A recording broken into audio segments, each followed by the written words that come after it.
Music and Booze with Mo is produced and distributed by EatsDrinksTV, a service of the Center for Culinary Culture, home of the Cocktail Collection, and First Reel Entertainment, and is available wherever fine podcasts can be heard. The Center for Culinary Culture, telling the story of food and drink, one taste at a time.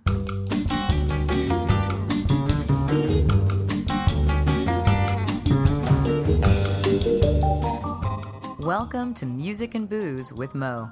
I'm Mo Herms, and I've worked in the music industry most of my life, so have met some pretty amazing musicians over the years. I also love a good cocktail, and I've encountered some really interesting bartenders as well. It seems that there's a lot of crossover, so when I can, I like to talk to musicians and bartenders about music and booze. Join us at the bar, won't you?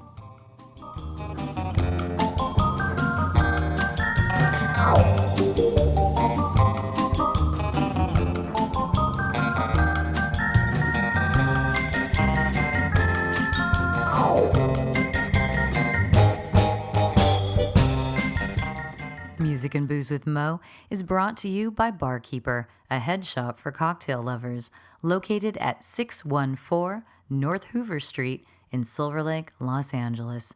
Stop by for barware, vintage glassware, a carefully curated collection of spirits, and one of the most impressive selections of bitters anywhere. Follow them on Instagram and Facebook for information regarding spirits tastings. That's barkeepersilverlake.com, and also in the Virgil Village neighborhood of Silver Lake, Los Angeles.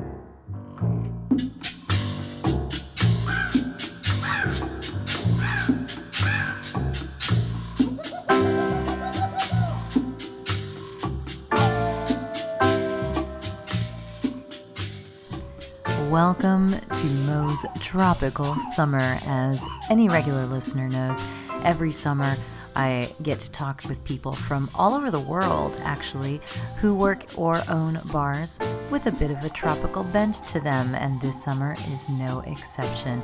So sit back and relax, mix yourself a drink that has lots of fruit juices, rums, and maybe even an umbrella, and enjoy tropical summer.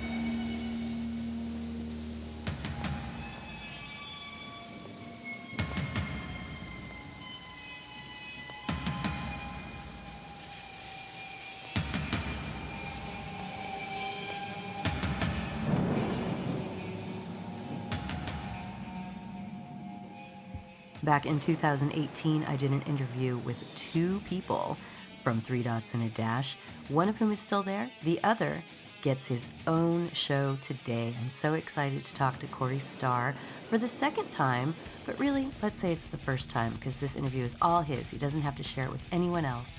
And he is now the beverage director at Tiki Tatsuya in Austin, Texas. If you haven't been there, it is a gorgeous space. Ridiculous. And Cory has a lot of stories to tell about his journey getting there, including working at a swim-up bar in Hawaii. You know you want to hear that. So sit back, tune it up. We're ready for Austin, Texas, Tiki Tatsuya with Cory Starr.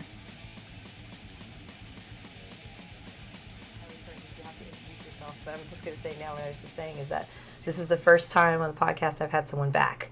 And it's super exciting.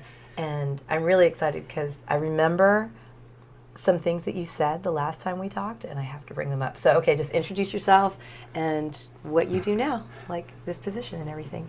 Yeah, I remember the podcast from before too, but it was just like in the middle of a hookah lounge. It was in the middle of like a thing. Yeah, there were people everywhere. It was crazy. It was chaos. It was fun. Yeah, it was crazy. It was very sweaty. But anyways, yeah, I'm Cory Starr. I'm the beverage director at Tiki Tatsuya here in Austin, Texas. In Austin, Texas. And so the thing that is coming to mind for me, now I know that you did not open Tiki Tatsuya. The Tatsuya family, I guess, has been here for a while in Austin because I'd been to the ramen place years ago. But we talked about if you were to open up your own place, that it would be a metal tiki bar.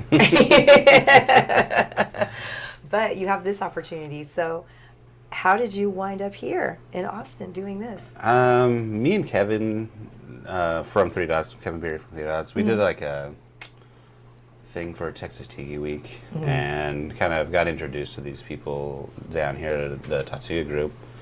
And the GM at the time helped us do the event that we were doing. Yeah. He was just basically our bar back for the event, and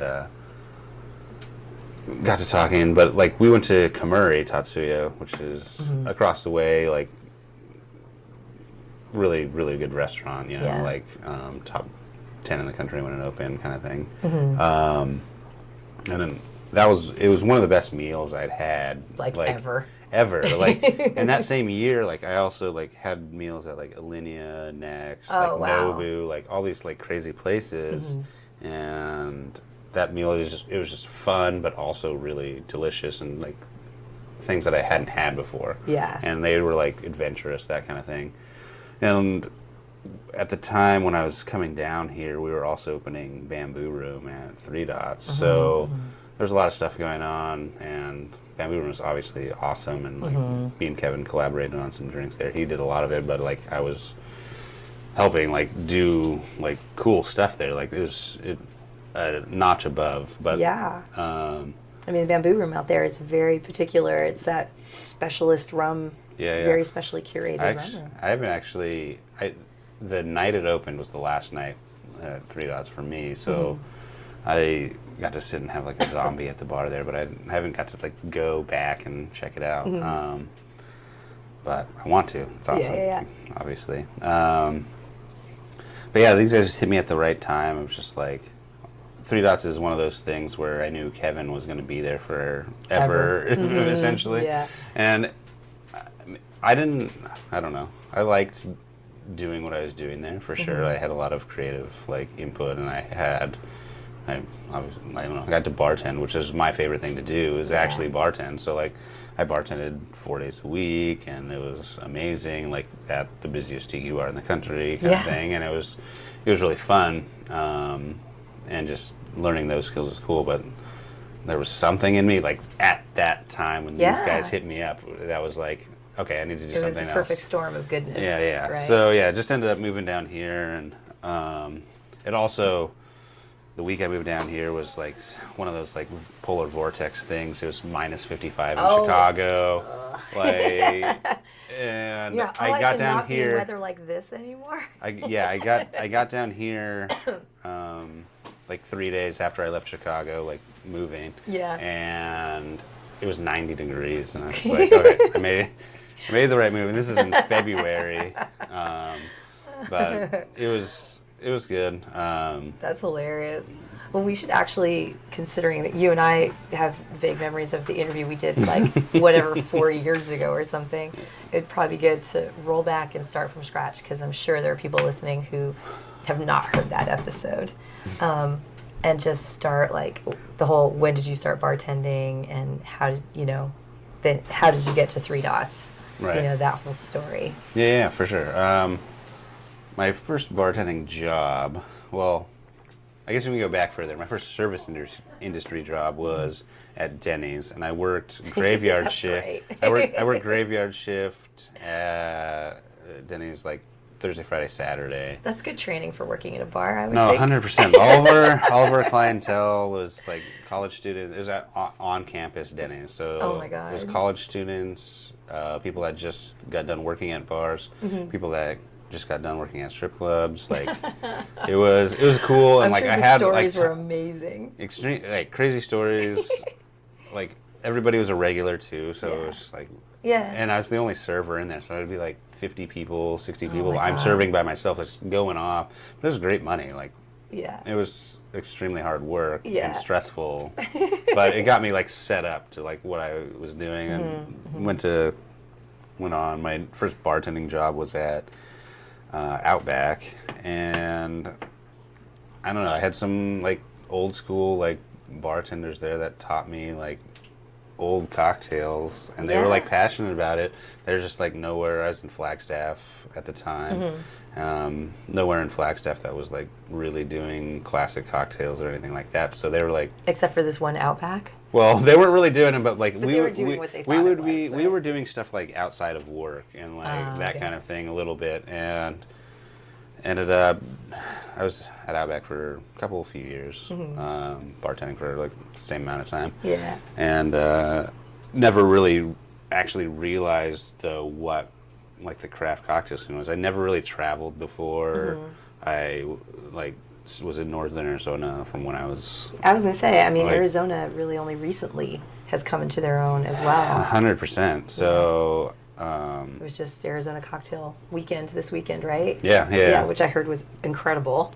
I saw some Great cool people. photos, and I got some emails and stuff from them. Like, I hopefully can maybe make it out there Do it another next time. year. But Yeah. I've been there though. love. Like the first time I went there, it's like on a cocktail weekend. I was actually living in Hawaii at the time. Flew back with one of the bartenders that I learned how to bartend from at Outback. So like we did the whole thing and like Amazing. learned about all that stuff. But that was, I feel like it was so long ago too that Yeah. it was like kind of when those things were maybe like just starting and all that kind of stuff.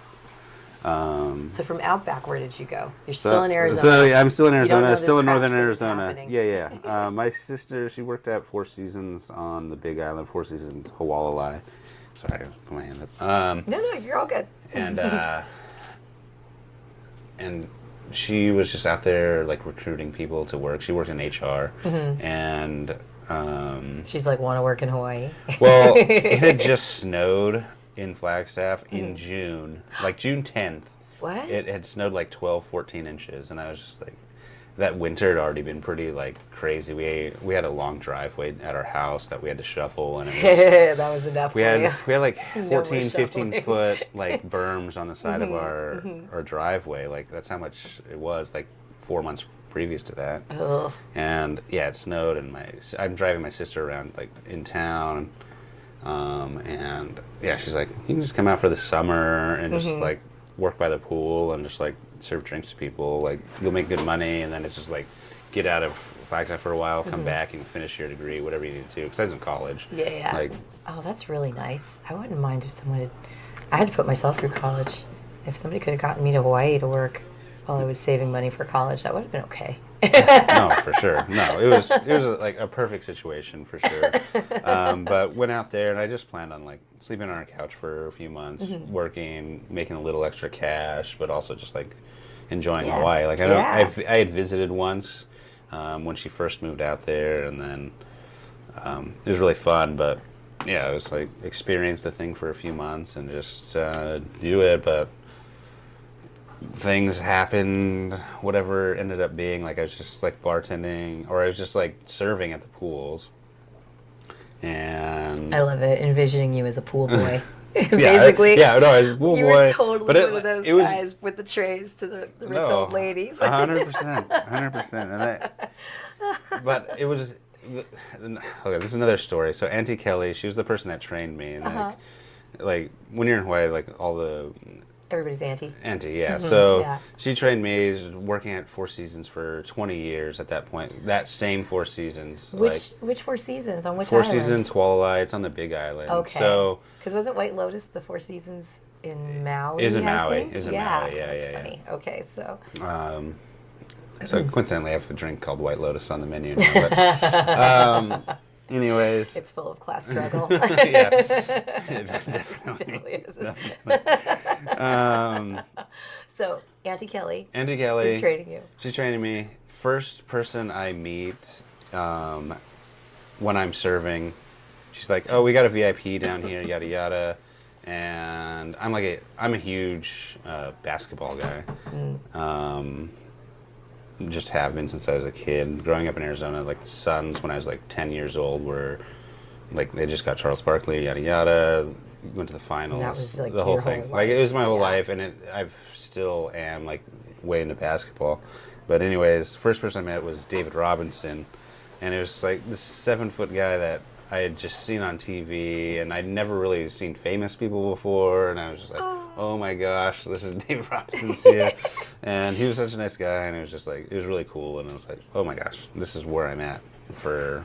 You're all, okay, I'm not leaving this job. Well, yeah, it was just... But I'm on the island, there's famous people here. Yeah, it was amazing. So, like, countless, like, other famous people I've met, but that just, whatever. But, ended up a position at the... I was bartending in the mornings at one of the restaurants, Excuse me. just for brunch. So I was just making like I was baristing mostly, and I'd never done that before, which was a whole new thing. That's pretty intense. I was gonna say, but probably a pretty handy skill to have. Yeah. So that was pretty cool. But then also we were bartending for the kids' pool out of that place and doing that stuff, and lots of things like I'd never had to do before, like hollowing out pineapples to put like virgin pina coladas in, like stuff like that. But like I was only there about a month doing all this stuff. So much. And the position at the swim up bar, that the adults only pool, like opened up, and they're like, you can go right in. Like this is it wasn't. So this is bartending at the swim up bar. This is bartending at the swim up bar, and that's. I've not seen it. So is the swim up bar like? Are you in water too? So we're not actually in water, but we're we're at the same level. So it's like subterranean, like bar-ish. That's kind of a trip. Yeah. So it's pretty cool. And then it just the vibe of it was pretty cool. When I first got there, it was kind of like I would say like spa style cocktails, like muddling cucumbers and mint and stuff like that. Yeah. And it was great. And there's like sake cocktails and things like that. So it ties it all the way back around. It's like the first time I like learned how to make like craft cocktails was like making like stuff with Japanese ingredients. So like it's kind of funny how it like comes a little bit full circle, but yeah, that's what that was. And then I was there for. So you're at a swim up bar. Yeah. On the Big Island, like, in Hawaii. Swim up bar, a couple 100 yards from the ocean, like watching humpback whales like jump out of the water, like literally. And muddling cucumbers and for people. Yeah, 100%. And this is something that always cracks me about Hawaii. You go to Hawaii and people want tropical drinks, and you get like their version, their Mai Tai, the island Mai Tai, which is, you know, the orange juice and the grenadine float and all that stuff. So I'm assuming you're not making tropical cocktails as we know them while you're at that bar. So that's the whole thing, is I got into tropical cocktails while I was there. I got into that kind of thing. And I didn't, being there, talking to like all the bartenders that worked at Four Seasons have been there since they opened too. So they opened in like 98 or something, Four Seasons Walleye. And all the bartenders have been there the whole time. Like old school bartenders that like really, really good with guests, really good with like making what they know, but they make what they know, do what they know, and that's what they do. Yeah. So like anytime there's like a young like bartender that wants to do like new something things a little different or whatever, they're just like, which is fine. Like I totally understand where they're coming from, for sure. But there was a Four Seasons like cocktail competition. It was like a 100-mile cocktail competition, and this was like 2 or 3 months after I started, and partially, like, I ended up winning the competition, or I did. Yeah. Whatever. Whatever. How did you win? Whatever. So it's 100-mile cocktail competition. So everything had to be like 100 miles from the resort. Okay, so all local. All everything. all Does local. Does that mean like the rum too, or I should say the spirits too? The spirits too. Okay. So like. Oh, that's cool. So yeah, it was. I mean, that's it was a challenge, but also I feel like I had advantage, like compared to like. So I'm going up against people that are doing like the Atlanta Four Seasons, where like it's pretty obvious what they have to do. They have to do like a peach bourbon cocktail or a peach like whiskey cocktail, because that's the only thing that's within that thing. So, but I had. And you're like, I didn't have access to a lot of spirits. So we ended up doing like a vodka, which was fine. Which now that I'm a bartender now, like I hate myself, but like at the same time, you work with what you're given. Yeah. There wasn't, because of how how Hawaii spread out. There actually wasn't a rum distillery at the time. Yeah, I was gonna say, I feel like the rum distilleries that are there are more more of them are new. They're newer. There was a Kauai rum distillery at the time, but there wasn't any rum that was being produced within a 100-mile radius. The vodka we got was from Maui, which it was like 96 miles away. Oh my God. And yeah, so you just skated in on that. but I had like extreme amounts of like fresh produce, whatever I wanted, tropical fruits, anything like that, cool stuff, yada amazing yada. Garnishes. 100%. So like, end up doing like a Starr fruit cocktail, like nice. Beyond that is whatever, but like, it like tied back to Starr fruit, my last name Starr, like all these things, like, yada yada. But won that, and then I was just like, around the time I won the competition, I was like, all right, I need to go back to college, but I was like, nah. Oh yeah? Yeah, didn't go back to college. Yeah. So I definitely.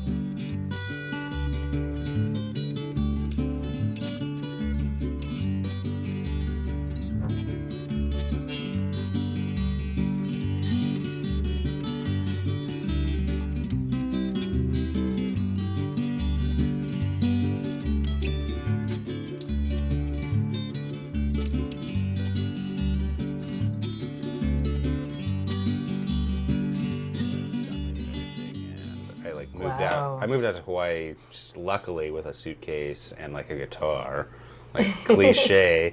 And I actually don't have the guitar still, which is unfortunate. But were you sitting on the beach strumming that guitar sometimes? I was definitely. Of course, definitely. Full cliche, but I love it. That's what you're supposed to do there. Yeah, 100%. You're supposed to like stare out and try to see the other islands while strumming something mildly romantic, I'm sure. No, 100%. Or were you strumming metal?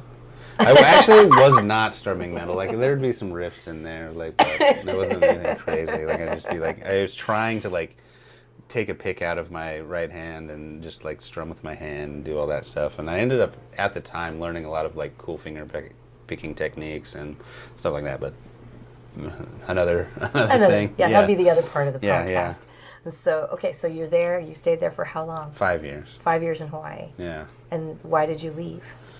Was it at the Four Seasons the whole time? I was at the Four Seasons the whole time. Wow. Like it was great. That's when amazing. I got in. That's when I got into tiki. There was a tiki bar that opened in Kona called the Pole Maluna. They're shut down now, but there's like parts of those people are back open in Kona. I don't know like what they're. I don't know what they're doing now, but it's just opened again. So doing something pretty cool. Trying to maybe go out there in the fall and do a little pop up, but we'll see. But yeah, they opened, so then I had like a secret tiki menu at the Four Seasons that my bosses didn't know about. So only like certain clientele knew about it. So yeah, we had most of our clientele was like from California, like we're there. And they all had like this whole thing. So the Mai Tai I was doing was a Trader Vic style Mai Tai as well, which they're going to appreciate more because it's just not. They know it. Yeah. So, but it was just like handmade, like I was hand squeezing juice all day for it. And like, some days I was by myself, like I didn't have a bar back, I didn't have anything like that. Just hand squeezing Mai Tais to order, like doing like 300 a day sometimes. Oh my God. Like, because that's the only place that people would go. So people knew. People knew. So not just that, they had to go to the swim up bar for it. They had to go to the swim up bar for it because it wasn't all through the resort. So if I was staying at some other hotel and I wanted the 44 Trader Vic's Mai Tai, I would have to somehow get in that pool. You'd have to somehow get to the pool for one. Because it was like to get a day pass to go there was like $200 too. Oh my God. Like to go hang in the pools. Yeah, it was crazy. So this speaks to the quality of your Mai Tai. Yeah, apparently. I mean, apparently. Come on. Apparently. So you had your secret tiki menu. Yeah, secret tiki menu, and we're doing like, I don't know, 3 dots in a day. Like, that's like we're doing all this stuff, crazy. And I was just like cycling through them to just like kind of like learn how to do it, learn how to make the syrups. Did your bosses like figure out that this was? No, nobody ever said anything to me about it. And it was just like a note card, like nothing crazy. Like I'd be like, here's like these few menus, and I would just change them out. Like wow, that's kind of wild. And it was fun. And so how could you leave that behind? Just circumstances, and it was just like I think a lot for me, like I staged at the aviary in Chicago, and I think there's a lot of things I wanted to learn that I couldn't learn. Like I felt at the time like I needed like a mentor, quote unquote. Because everything I'd done besides like the little bit at Outback, like those guys like getting me into cocktails was all self-taught basically. Wow. And Jeez. I just felt like, I just needed to just have a mentor or at least be able to collaborate with people on things. So I ended up taking a couple, after 4 seasons, I ended up taking like 5 months off, just like finding myself like just doing things, doing nothing as well, which was great, hanging out at the beach and whatever.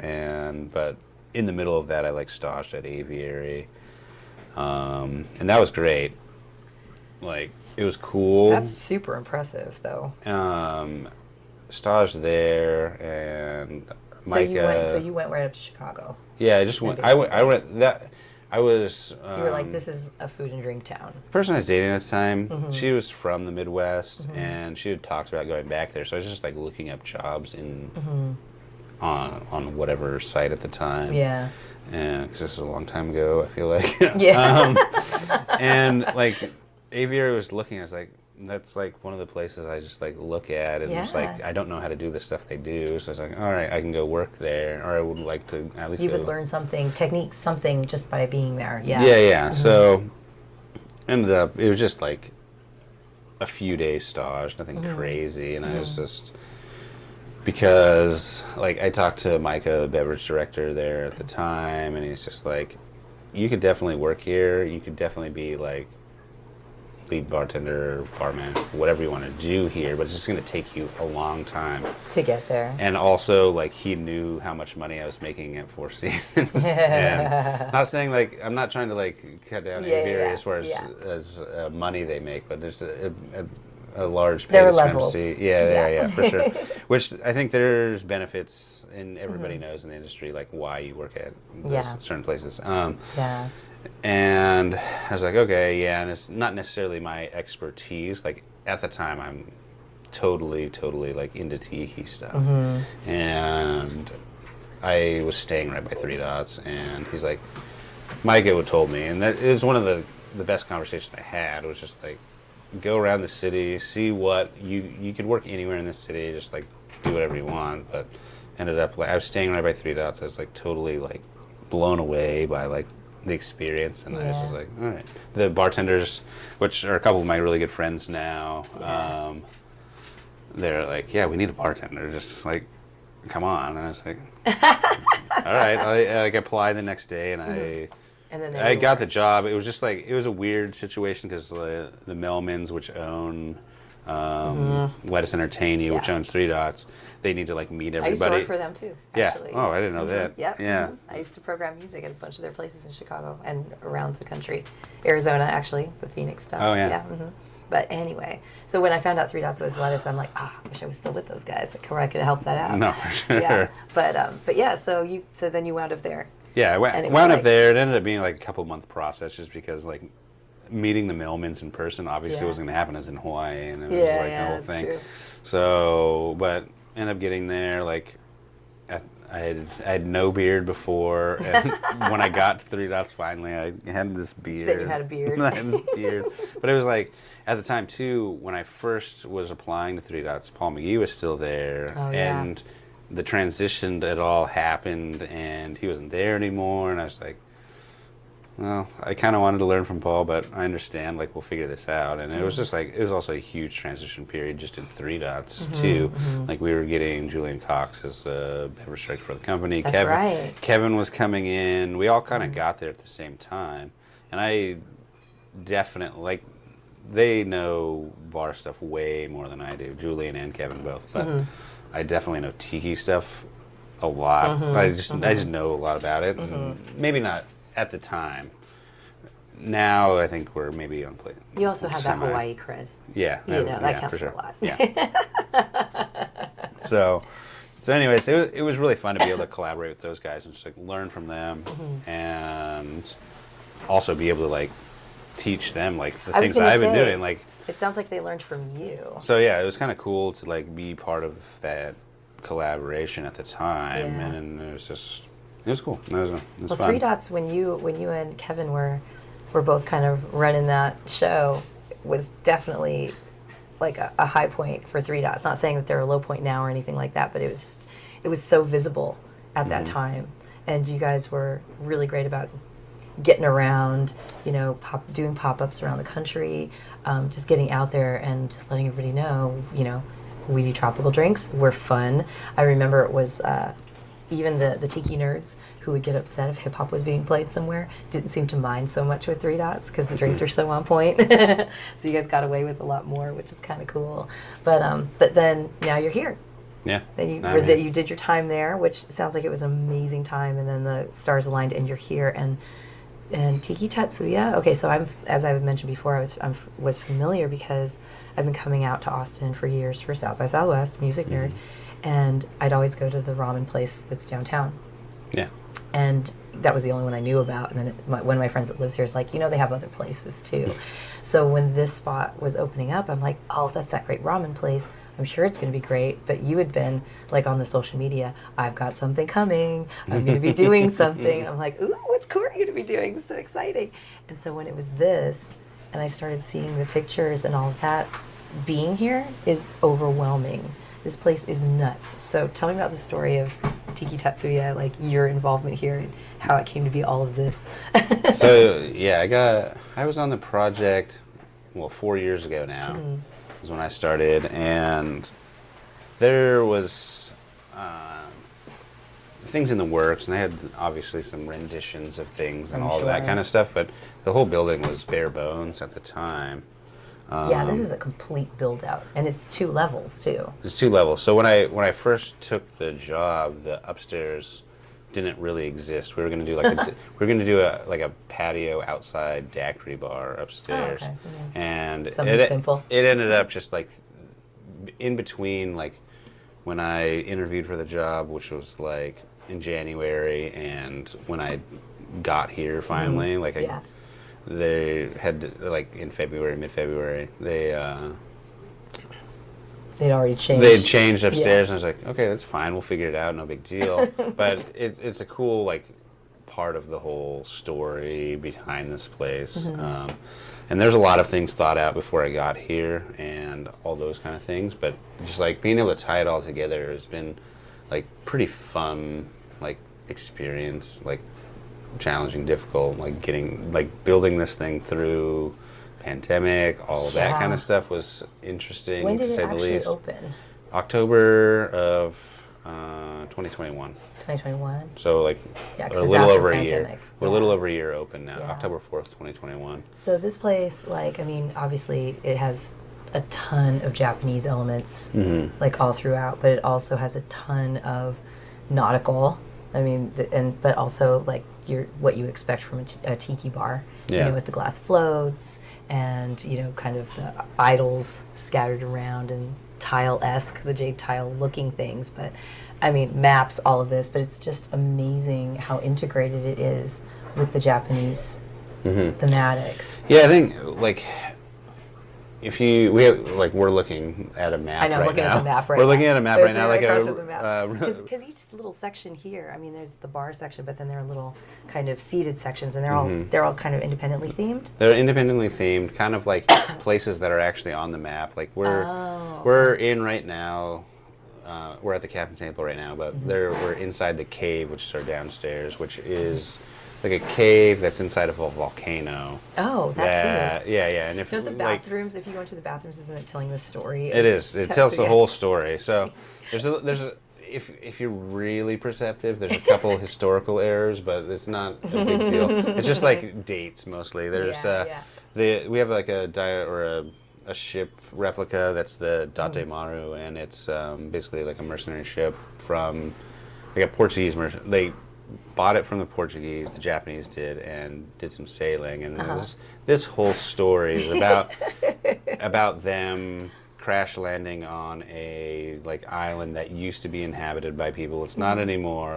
All those things they.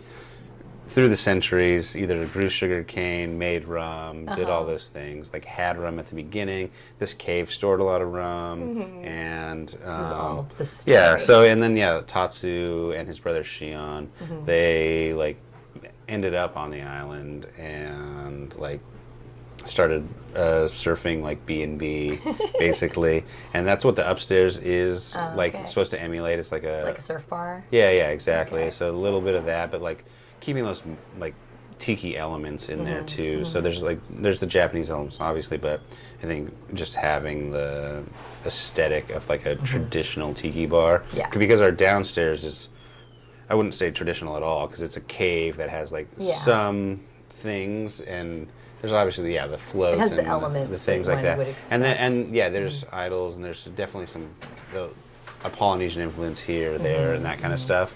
Yeah. But it's we're trying to. It's done more in terms of like the ruins, in a sense, like you were saying, you'd find it in a cave, and that will keep it respectful, and proper. So it's quite a story. And you guys have drinks on the menu that kind of relate back to things in this story. So who wrote the story?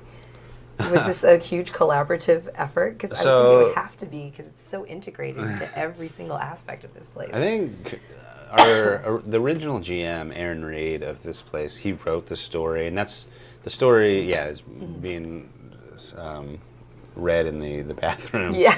So if you have enough time to go through the 7-minute story,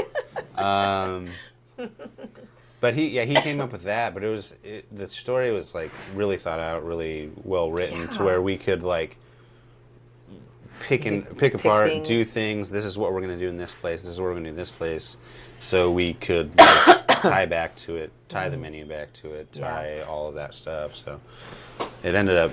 It's crazy. Like, when I got here, they're like, we're going to open in 3 months. And so we had taken some of the stuff they'd done and kind of wrote a menu out that we could open in 3 months. And it was just like, all right, like, we know this isn't going to happen now. And it's like any opening anyways. So it was just like 3 months. But then pandemic happened, and it was just like, we have no idea when. So, like, there's a lot of things, like just helping keep the company open, helping do other things and like ideas with other stuff. So it gave you time. Give us time to come up with that. Yeah. So then, the menu. We should talk about the menu, because this is your baby, right? And there are some really amazing things on that menu, and some ingredients that you've faux learn them. Just some things that you've done on your own. So and it sounds like this place inspired that. Sorry, I keep coughing. I'm getting over this cold. And all the talking. It's is also like there's the time of year in Austin to like have things happen. But yeah, so I mean, like I was saying, it seems like some of those drinks are pulled out of the story. So how did you come up with some of these things? I think like a lot of the ingredients, I wanted to stay true to like classic tea drinks for like the main menu. Yeah. And I like dove deep into Japanese cooking. I dove deep into like Japanese ingredients, those kind of things. There's like miso and stuff, right? Stuff I never used before, and sometimes some things were easy, some things weren't. Some things worked, some things really didn't work at all. And but it was like like our orgeat, for instance, just has miso in it. Like for the Mai Tai, like I don't know if I could ever have a Mai Tai without like a little bit of miso in the orgeat, like from now on. It's not there to be like in your face. It's there to like balance the drink. It's there to like add a savoriness, add a little saltiness like you do like on a margarita or some saline solution in a normal cocktail, whatever it ends up being.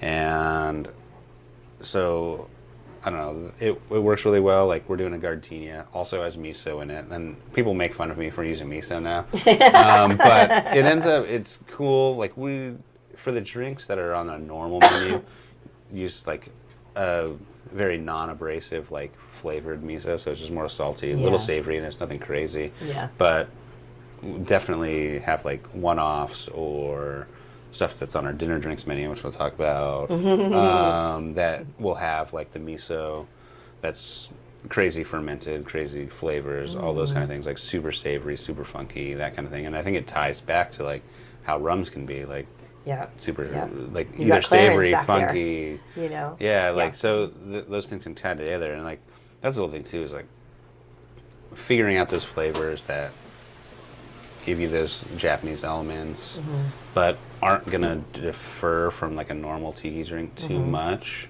I think that was like the challenge, because we could, I think, do a lot of, I don't know, we could do like a Midori Mai Tai down here or something, and just like be really on the nose. I would and just be like super into that. it would taste good, 100%. Like, And I'm not saying we're not doing it in the future. I'm just saying that. my love for Midori is like well known. Yeah. Well known. I have no shame over it. No, it's great. I Give me some agree. Suntory. Can you put some miso in that? Would that make it a little less sweet there? I don't know. But I don't know, but yeah, like Sure. like stuff like that. Like Yeah. so, we're just trying to do that. Like there's certain things like salted plums. Our falernum is just like it's not salted plum takes Japanese. you right back to Hawaii, really. No, 100%. You know? So like there's so many Japanese influences Yeah. in Hawaii that Yeah, it absolutely. it really really makes sense. Like this bar really makes sense if you think about it. It's funny.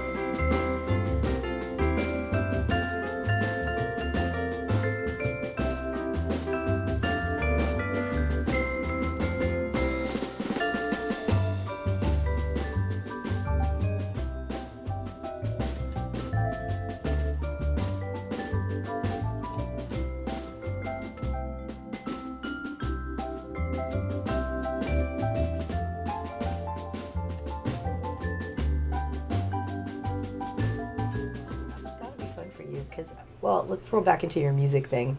Yeah. So I know you play music. Are you still playing music? I know you've got a child now. So basically, Run a yeah. barn, you've got a little Yeah, baby. yeah. So that it's a challenge to say the least. I play ukulele a bit now. I actually just busted out my guitars this Yeah. last weekend Yeah. again. But Maeve, she's my child. She's great. I hope she likes the ukulele. At She least. loves it. So Yeah. it just is like a calming thing. It always sounds cheerful, even if it's a sad song. No, 100%. And I don't really know like exactly what I'm doing on it. I know like basic chords What are and you stuff like playing that. to her?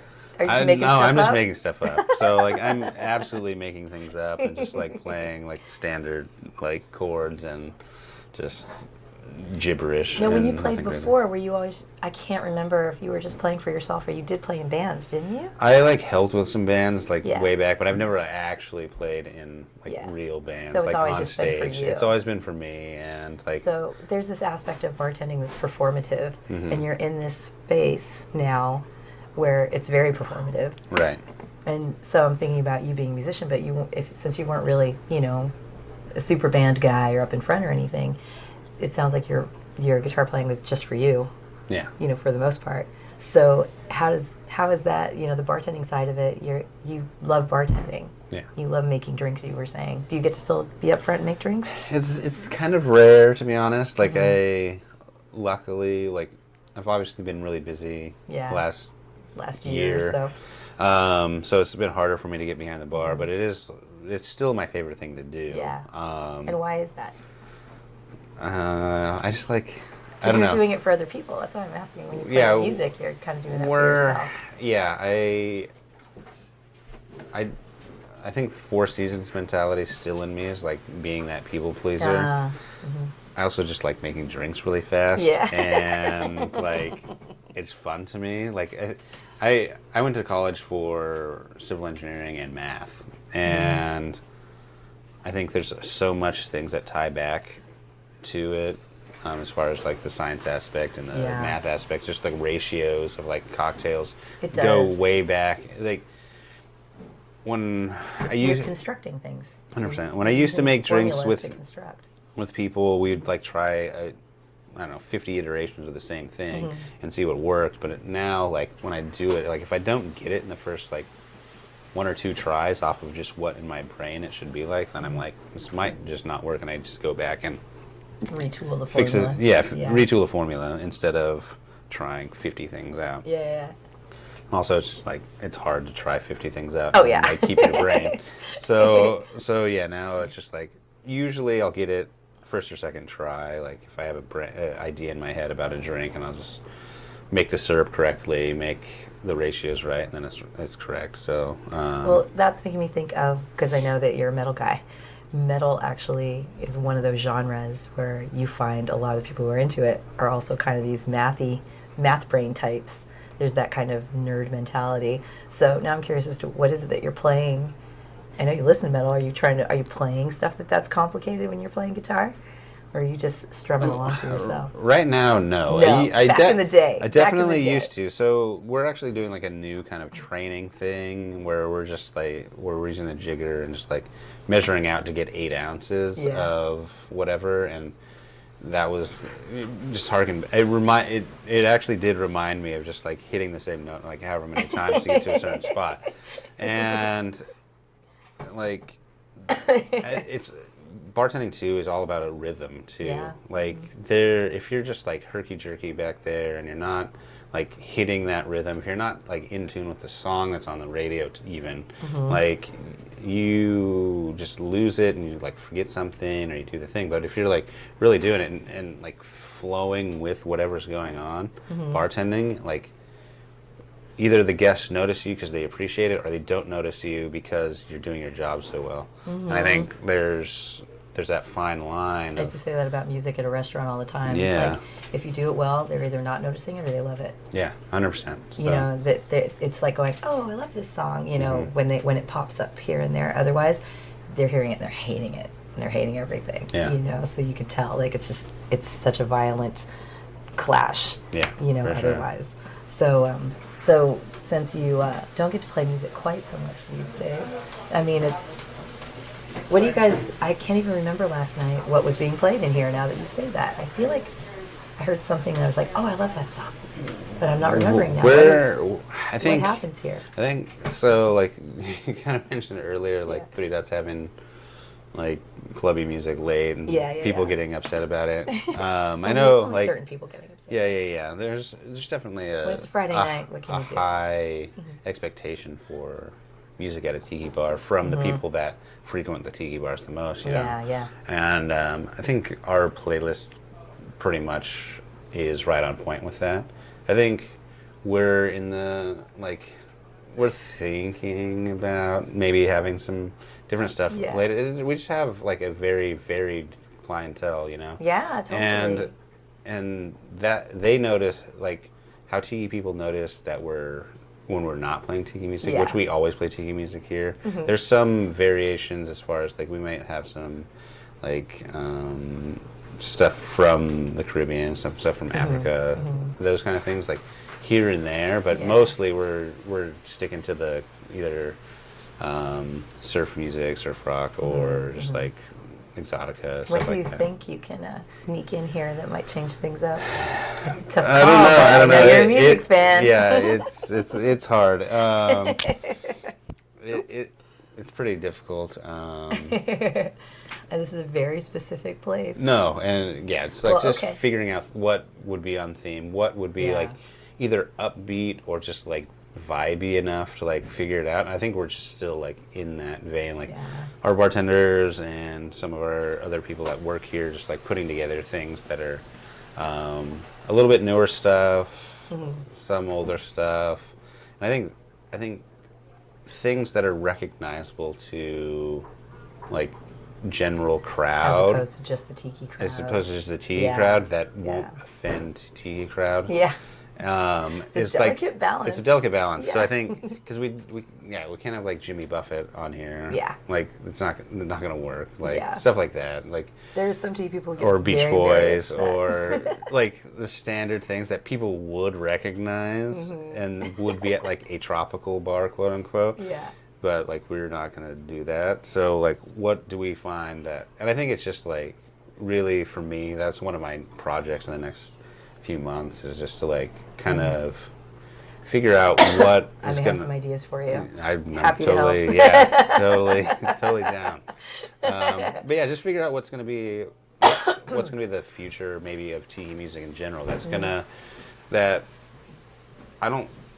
It has to evolve. For places to be open, we can't just have like tiki files in the bars. Like we need everybody, and everyone loves a tiki bar. Everyone loves a theme bar, but not everyone loves necessarily exotica and that kind of thing.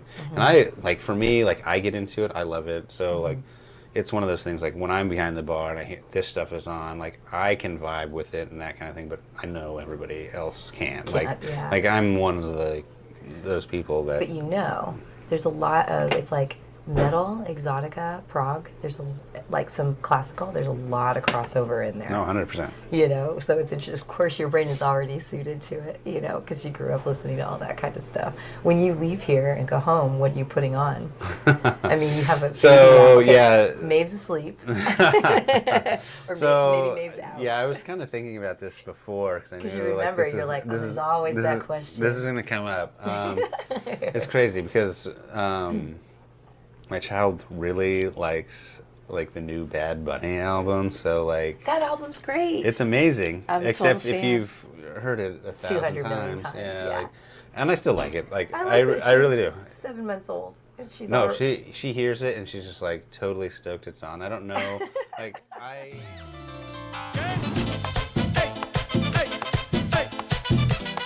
Hoy sí que sí.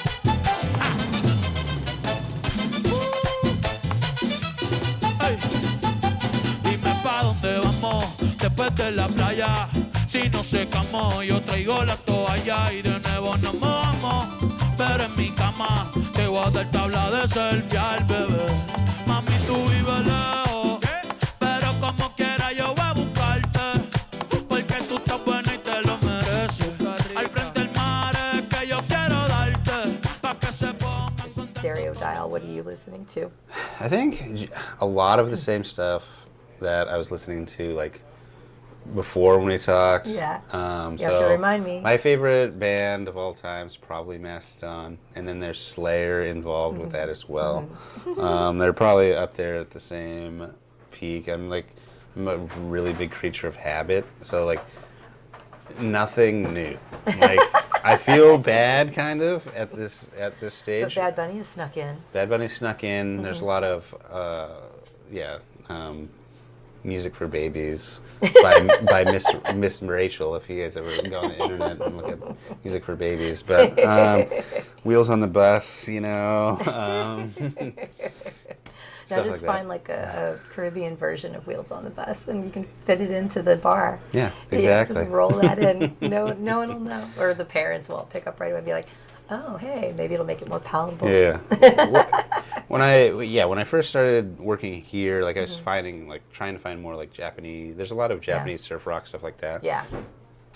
I dove deep for a while, and this is 3-4 years ago now, and we ended up kind of, I don't know, not necessarily we have some of it, but like it's not all there. We don't want to just throw a beat on the nose, like all that kind of stuff. Yeah. So.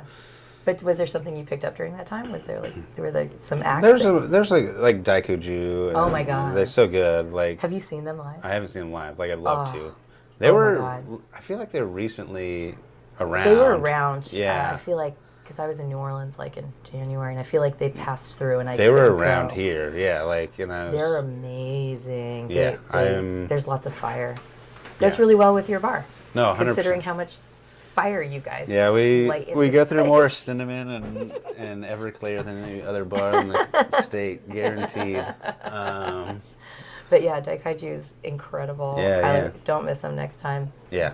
Get a babysitter. I mean, I'm going to a Mastodon Gojira show. Yay. Which I think Gojira kind of fits in, Godzilla, Gojira. Yeah, totally. So that Absolutely. fits in. That's next month sometime. Hey, so you're going to find a way. You're going to I'm going to find a way to start sneaking. Yeah, sneaking back in. And like I said, I snuck my guitars and my little orange amp out of the closet this last weekend, and I'm going to start going back into it. I didn't remember like my Jackson is just completely demolished. I need to like put it back together, but I do have a Fender Strat that's you shall play again, Cory. Yeah, I have to put new strings on it. But yeah. How old were you when you started playing again? I was like late teens. It was. Did you my just parents like, grab didn't. a guitar? Well, my parents didn't. I don't think they wanted me to have stuff like that. And I also like kind of grew up. I feel like working like Yeah, my yeah. parents had a construction company. They had Yeah. a hunting guide business Yeah, too. my mom so had a like dance studio, so I worked for her. yeah, basically it. lived on a farm. So like Yeah.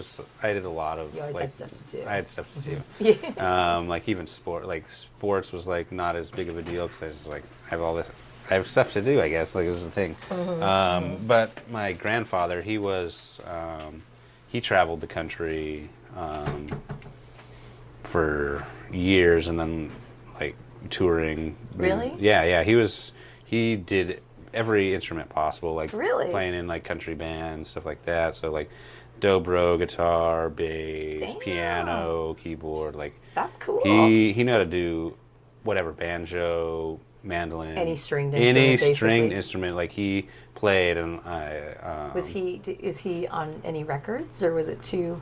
Is he just he just on was tour? like on tour with people, Just on like tour. all that kind of stuff, and like getting into trouble? All around the definitely getting country? into trouble. Like I have aunts and uncles that are all over the country that are that kind of keep showing up. Yeah, Oh, wait, for wait. sure. Yeah, my Colombian side of my family's like that too. yeah. So Oh, I have a new cousin. It better not be older than me, or I'll be really mad. You know. Welcome to the family. Good to know you. Yeah. but yeah, Totally get it. his favorite band was Deep Purple. I love Deep Purple. Like, I don't know.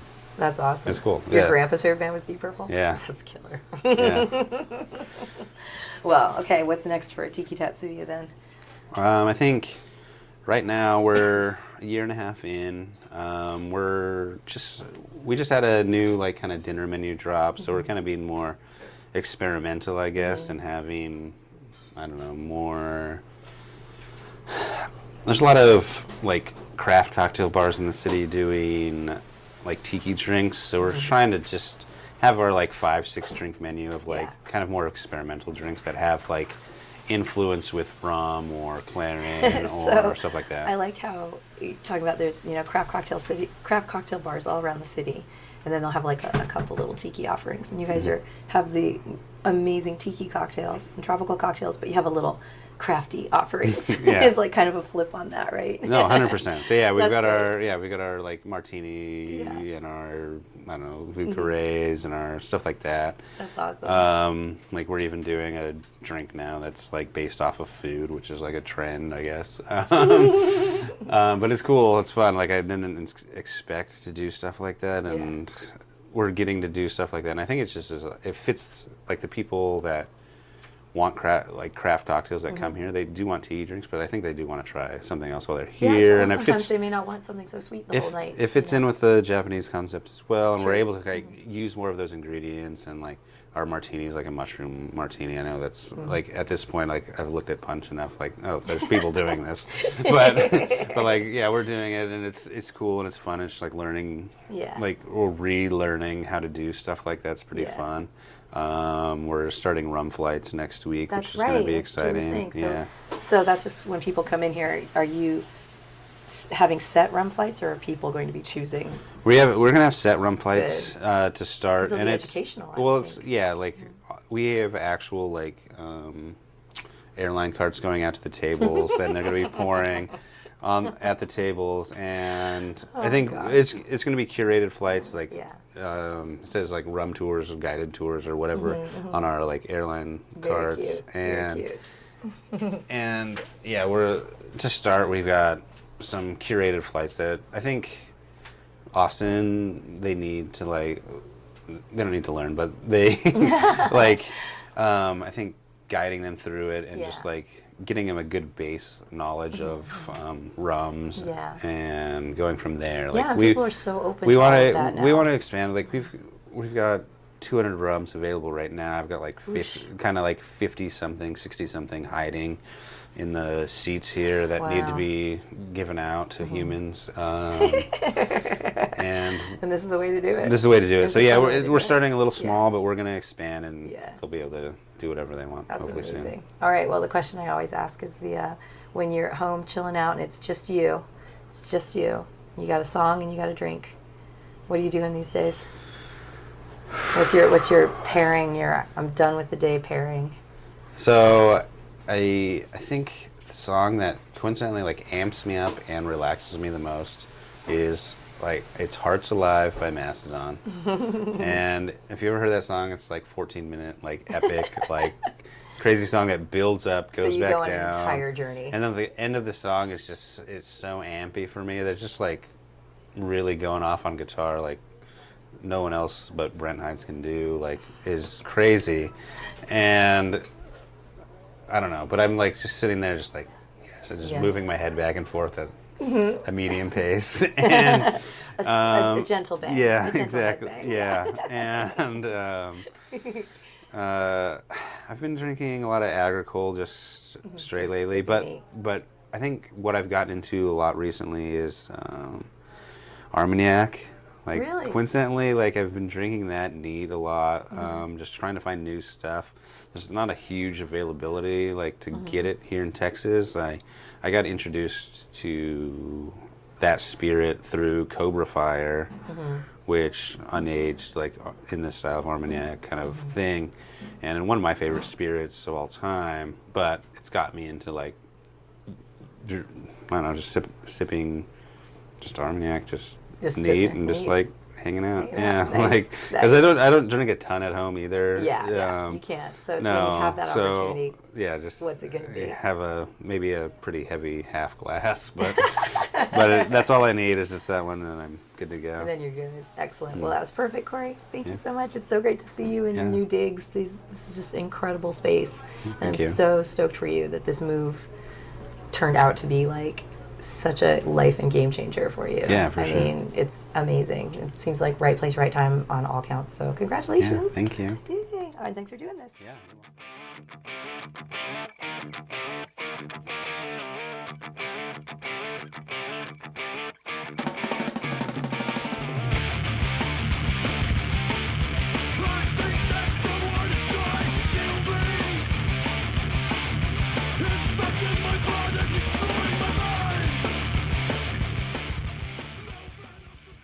It was really great to get to spend time with Cory again. He's a wonderful person. And if you want to find him on the Instagram, it is Lone Starr with 2 R's, Tiki, one word, Lone Starr Tiki.